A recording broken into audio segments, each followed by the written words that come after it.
You've always got to have a strong policy reason to have an early election. Just at the moment, given that the government is not proposing any big policy change, I think the only argument for an early election is that the economy is deteriorating rapidly and they want to get in before things get too much worse. Australia is the greatest nation on earth, and at the referendum last year, Australians told the elites they want to keep it that way. Is 2024 the year mainstream Australians continue to secure our way of life, or will the elites strike back?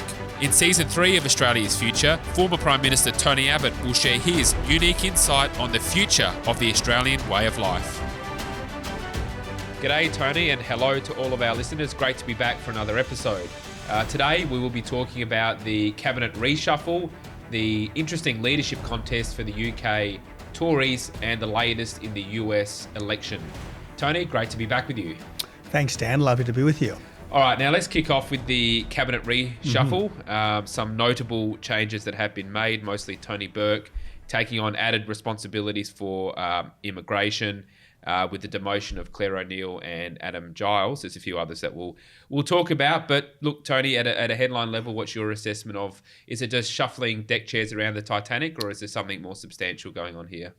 I don't think that any strong outsiders have been brought into the cabinet, and I don't think that the changes within the cabinet have particularly strengthened the government in any of these key portfolios.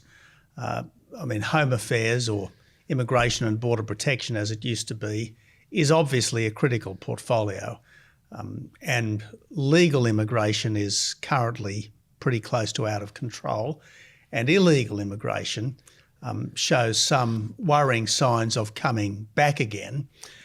And obviously workplace relations is always critical, particularly under a Labor government, because you've got the inevitable tendency of Labor governments to turn a relatively blind eye to union militancy. And what we've seen over the last few weeks is renewed evidence of CFMEU militancy. This is not a surprise. We've known for decades that the construction industry is plagued by thuggery, intimidation and elements of organised crime.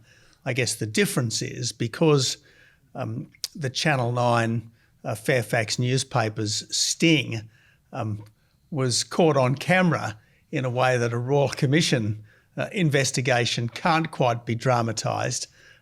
It's been in your face, the wrongdoing, in a way that we haven't previously much seen. So the government has two big problems. How does it rein in immigration? How does it keep control of our borders on the one hand? And what does it do about union thuggery on the other hand? And I don't think these changes are going to make any significant difference. So in that sense, I think it's a bit of a nothing reshuffle. But on the other hand, I do think these are critical areas which haven't been under good management, and I'm not sure they're going to be under better management. Well, you might remember Tony Burke, this is his second crack at immigration. He's the shortest serving immigration minister since World War II, when the portfolio was created. He only went for 70 odd days before your government won, and obviously he was out of that portfolio. So whether he can beat that record this time, we'll wait and see. And in 80 days, he had something like 83 illegal boats. Now, yes, at the dying moments of the Rudd government, there was a slight slowdown in the rate of illegal arrivals because they announced they were reopening Nauru and Manus offshore detention camps, having closed them down and started the whole problem 6 years earlier. Let's hope he's learned from his mistakes. But one of the things that worries me about Tony Burke moving into this portfolio is that he has a very high concentration of migrants in his seat, particularly migrants from the Middle East. And the fear is that policy will be over-influenced by, if I can correctly remember Peter Walsh's phrase, cave-ins and blowouts driven by the ethnic lobby. That's the fear with someone like Tony Burke going into this portfolio.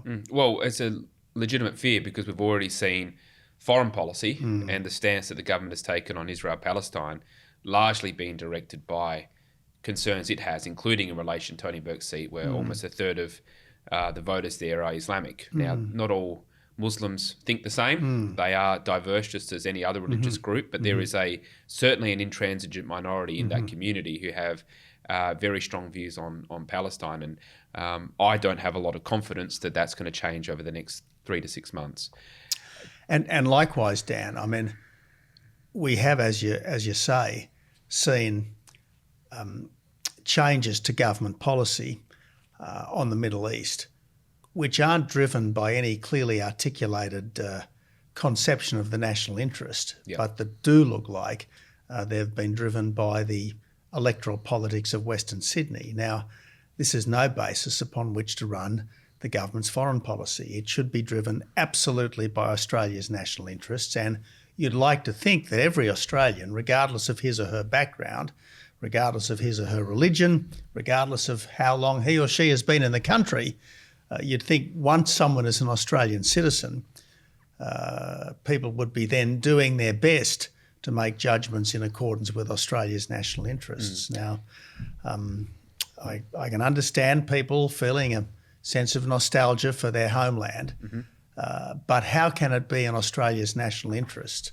to support a terrorist organisation like Hamas against a long-standing Liberal Democratic partner, indeed our only Liberal Democratic partner in the Middle East, namely the State of Israel? And Peter Dutton's over there now in Israel, meeting with leadership.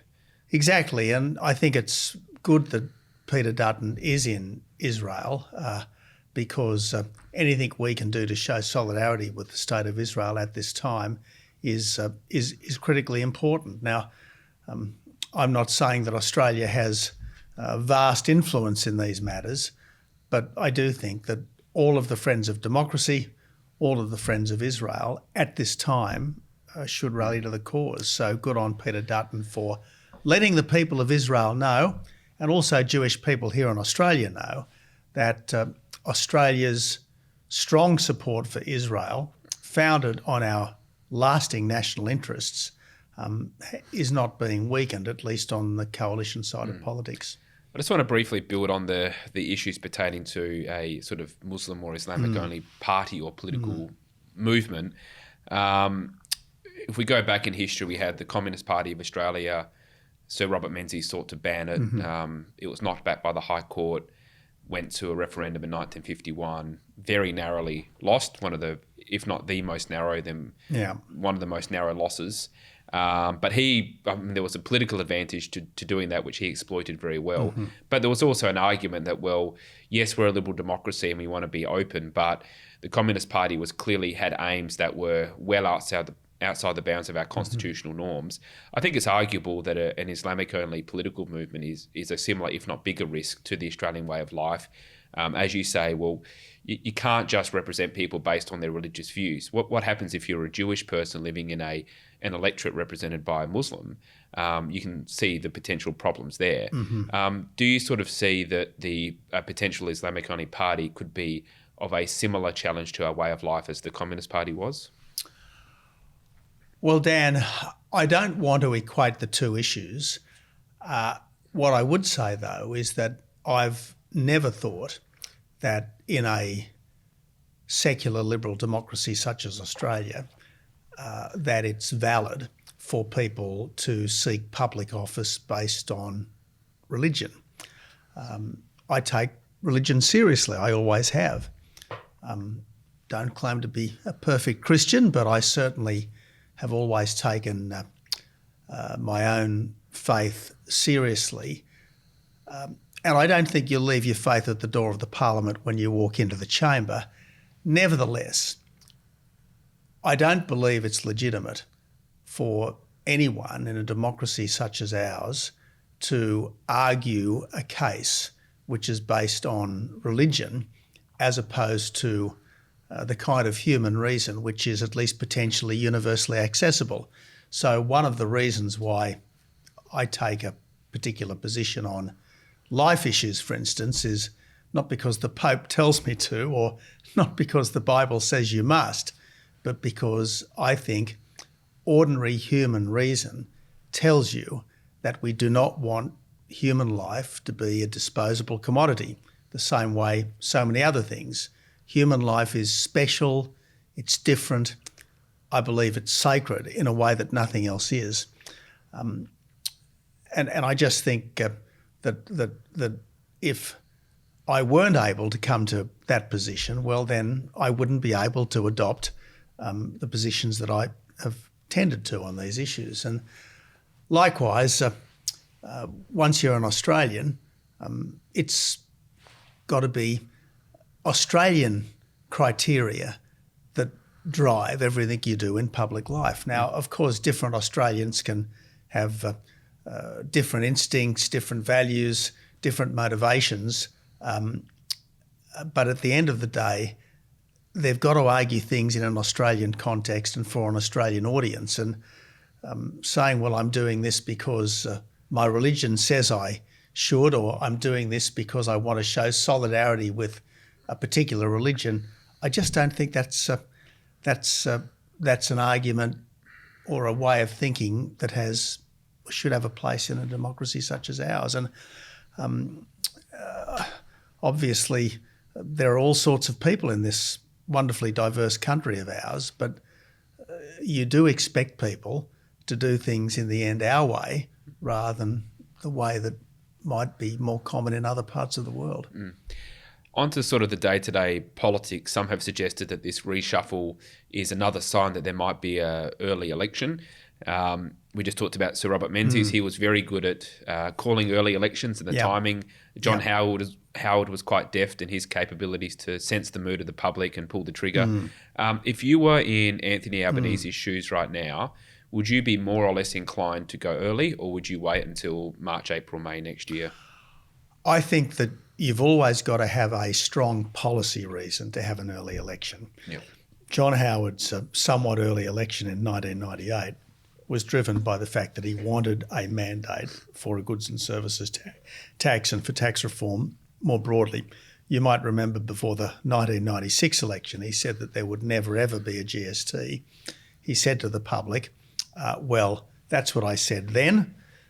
I've changed my mind. I now want your support for this change of mind. And that was a honourable path for him to take, and it was a perfectly valid reason to have an early election. Just at the moment, given that the government is not proposing any big policy change, I think the only argument for an early election is that the economy is deteriorating rapidly and they want to get in before things get too much worse. Yep. In terms of reshuffles, you had some experience as opposition leader and Prime Minister in moving personnel around. What's sort of the guiding ideas that you want? Obviously, you want to have your best team on the paddock, correct, at any point in time, and to be promoting people knocking at the door. That's really the only argument for a reshuffle.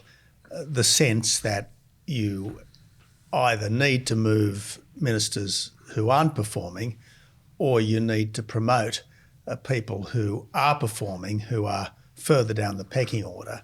And that's certainly what I tried to do. The downside of any reshuffle is that the people who are demoted never forgive you, and the people who are promoted are often not particularly grateful. Yeah. The interesting thing, there are two, I think, further features about this reshuffle. First, despite their relatively poor performance, no ministers have actually been seriously demoted. They've been shifted sideways rather than shifted out. And in the process of this reshuffle, he's now completely gutted the Home Affairs portfolio. I mean, Home Affairs was meant to be our version of the US Department of Homeland Security or our version of the British Home Office. It was meant to bring together all of the domestic security agencies, Border Force, the AFP, ASIO. Border Force is still there, but the AFP and ASIO have gone back to the Attorney General's department. So the whole point of having a Home Affairs ministry seems to have been negated in the course of this reshuffle. But then Labor was never really that strong on border security, and I guess that's the kind of thing you'd expect. Yep. Okay, well, let's go to the UK and the US. So we'll start with the UK. I think it's very interesting leadership race there for the Tory leadership, very consequential for the UK and for the Western world. A lot of people have put their hand up. Someone who has said they will not be seeking the nomination is Suella Braverman, which is somewhat surprising.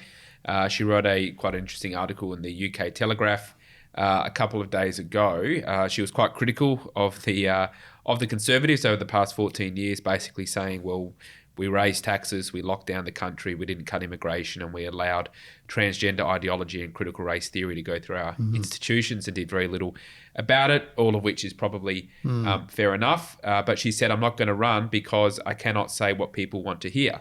I assume referring to political correctness and the challenges that she feels in that environment, perhaps. So disappointed that she's not going to run. But so just interested in your reaction to Suella, but then also the broader context of the UK Tory leadership. Well, my understanding, Dan, and look, I don't want to be playing favourites in this contest, but my understanding is that there are others in the race who think very much like Suella Braverman. She's personally pulled out because she seems to be worried that the centre of gravity inside the Conservative Party room is going to be insufficiently sympathetic to her way of thinking. I assume that's why she's pulled out. Yep. Let's wait and see. I mean, as I said, there are at least a couple of other candidates who I think are broadly on the same page as Suella Braverman on the issues. Let's wait and see how things go. I guess I'd make 2 points, Dan. The first point is that, yes, the recently departed Tory government in Britain was in some important respects a big disappointment. It has some significant achievements to its credit, of which Brexit was the most notable and historic. But like all centre-right governments that were in office during the pandemic, it was a particularly difficult time for the British Conservative government. I mean, at the heart of the Conservative instinct, at least in the Anglosphere, is smaller government and greater freedom. And for all sorts of reasons, just about every government during the pandemic grew massively and became restrictive in utterly unprecedented ways. More restrictions were put on people's daily lives during the recent pandemic than even in wartime. And I think that was particularly dispiriting for those who are instinctive supporters of the centre-right, particularly in the Anglosphere. So I think this was, if you like, an incredibly dispiriting time for people on the centre-right. And I think, frankly, that the Conservatives have to accept that they did, to a great extent, go against their own deep and, I think, better instincts as part of dealing with the pandemic. That's the first point I make. The second point I want to make is that the job of an opposition is to oppose. Now, that doesn't mean you oppose everything, but you've certainly got to oppose, and you've got to become a clear alternative, and it can't be an incoherent alternative. It's got to be an alternative which is consistent. And one of the things that often disappoints me about centre-right oppositions is that they will attack Labor governments from all points in the philosophical compass. They'll attack them for spending too much. They'll attack them for spending too little. They'll attack them for being too interventionist. They'll attack them for being not interventionist enough. And in the end, you ultimately lose credibility if that's your approach. So I'm fearful that the new British Labor government will turn out to be high taxing, high spending, high interfering, soft on national security and defence. I hope I'm wrong, but I fear that's what it will be. I think it's going to be more Jeremy Corbyn than Tony Blair, frankly. Yep. Not that Blair was perfect, but at least on foreign policy, he was a pretty good British Prime Minister. And I think the job of the Conservatives is to be a clear and consistent alternative that believes in lower taxes, greater freedom, stronger but smaller government, that supports traditional institutions like the military, and is above all a patriotic party, because that's at the heart of good centre-right politics, love of country. And what is there not to love about Britain, particularly Britain's record over the centuries in defence of freedom? Well, let's go to the US, Tony. So things have changed a fair bit since we talked with... In just a fortnight, so much has changed. Yeah. That's right. So Joe Biden no longer seeking the nomination. Kamala Harris almost certainly will be the nominee, depending if anything unforeseen happens, but will almost certainly be the nominee. Now, in terms of the polling, it looks about the same. She's arguably gained a bit of ground on Trump, but it's not entirely clear as yet. Obviously younger, so they can prosecute an argument about Trump being quite old. But beyond that, it just seems that Joe Biden wasn't going to win. The writing was on the wall. The only person they could really choose was Kamala Harris because of the fundraising laws and requirements around that. So she's sort of, in a way, defaulted into that position. It doesn't seem to be any policy offerings that she has. But just interested in your perspective on how that may affect the race over the next couple of months. Well, Dan, again, I don't want to get too down into the weeds of American politics, and in the end, we in Australia have to live with the president we get, because the president of the United States, for better or for worse, is the leader of the free world. The American alliance, for better or for worse, is at the heart of our national security and indeed the security of the wider world. As a Conservative, I guess I want to see a president who is less politically correct, less obsessed with climate and identity. As someone who very much believes in Western civilization, I want to see a president who is strong in the wider world, not weak in the wider world, who is engaged with the wider world, not withdrawing from the wider world. And generally speaking, that's the Republican candidate, and I don't think that that's going to be any different here. Has the withdrawal of Joe Biden and the likely accession of Kamala Harris drastically transformed the race? I don't believe it has. Obviously, you bring a new person in and there's, I guess, a surge of media excitement. The media can't help itself. It loves the new. It gets tired with the old. Even if the old is actually quite young, it still gets tired because it's been around for a while. It loves change. It loves novelty. So what appears to have been a bit of a bounce for the Democrats in the polls, I think was inevitable. I just don't think it changes the fundamentals, because if you look at the sorts of things that Joe Biden was doing, Kamala Harris was absolutely ad idem with Joe Biden. I mean, she was Joe Biden's vice president. If anything, she would be more politically correct, less strong and less consistent, I would imagine, on foreign policy. So I don't think this really changes the fundamentals of the race. But as I said, in the end, as a Conservative, I want a less politically correct America, and as, if you like, an advocate for the Anglosphere, I want a very strong America, and regardless of who's the president, they would be my hopes. One thing that's sort of interesting when you look at Trump's position in the community is he has really struggled to get above sort of 47, 48% national polling. Now, obviously, it's not the national poll that matters. It's what happens at the state level. But even back in 2016, I think he got 46. Clinton got 48, but he won quite handsomely on the Electoral College. It seems he's sort of got a ceiling, which is at best 50% of the national vote. If you contrast that to sort of Nixon, who got over 60, Reagan, I think, who was touching 60, he hasn't quite been able to. He's got a very strong, loyal base that has grown, but it seems he hasn't really quite been able to push out further beyond that mark. Well, again, I don't want to get too deeply into commentary on individuals, but America is a very fragmented and polarised polity at the moment. More fragmented and polarised than it's been for many years, I suspect, since the 1960s and early 70s. I think that America is in need of a touch of healing, if you like.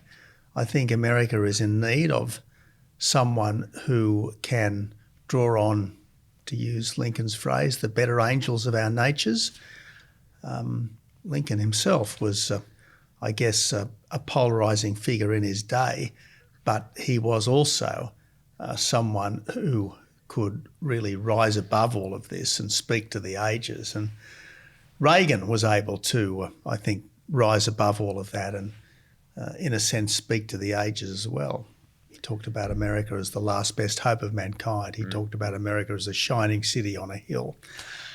I don't think any of the candidates at the moment seem capable of that, and I'd like to think that that might change. I'd like to think that the likely candidates can rise above the sort of ruts that they seem to be in. Let's wait and see. Well, indeed, Tony. Well, we might leave it there, and it's a topic that we will be returning to over the coming weeks and months. So appreciate your time again, and we'll talk again in a fortnight. Thanks, Dan.